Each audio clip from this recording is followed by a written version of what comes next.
أعوذ بالله من الشيطان الرجيم. بسم الله الرحمن الرحيم.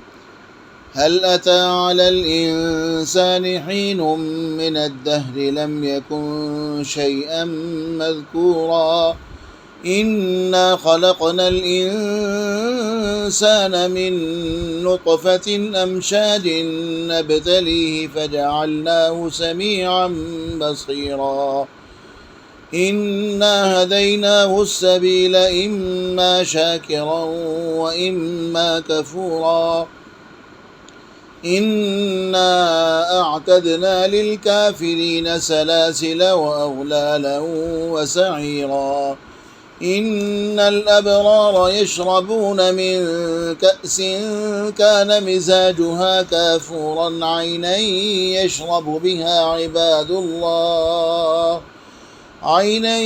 يشرب بها عباد الله يفجرونها تفجيرا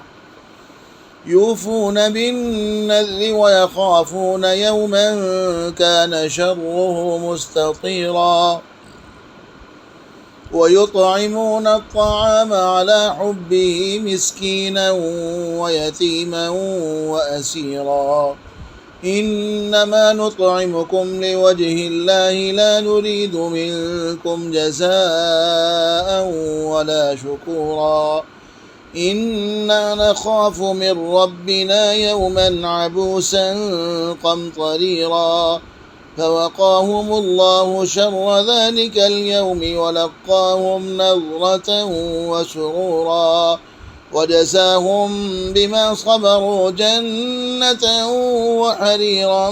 متكئين فيها على الأرائك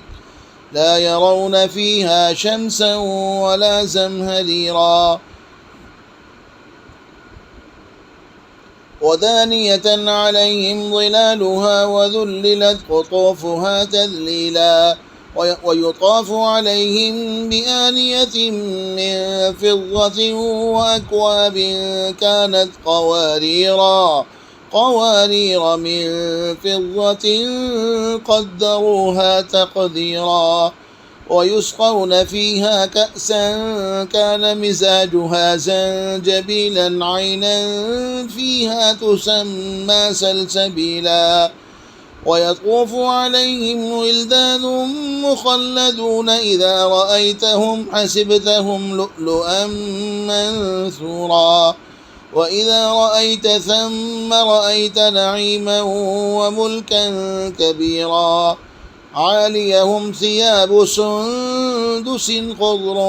واستبرق وحلوا أساور من فضة وسقاهم ربهم شرابا طهورا إن هذا كان لكم جزاء وكان سعيكم مشكورا إنا نحن نزلنا عليك القرآن تنزيلا فاصبر لحكم ربك ولا تطع منهم آثما أو كفورا واذكر اسم ربك بكرة وأصيلا ومن الليل فاسجد له وسبحه ليلا طويلا إن هؤلاء يحبون العاجلة ويذرون وراءهم يوما ثقيلا نحن خلقناهم وشددنا أسرهم وإذا شئنا بدلنا أمثالهم تبديلا إن هذه تذكرة فمن شاء اتخذ إلى ربه سبيلا وما تشاءون إلا أن يشاء الله إن الله كان عليما حكيما يدخل من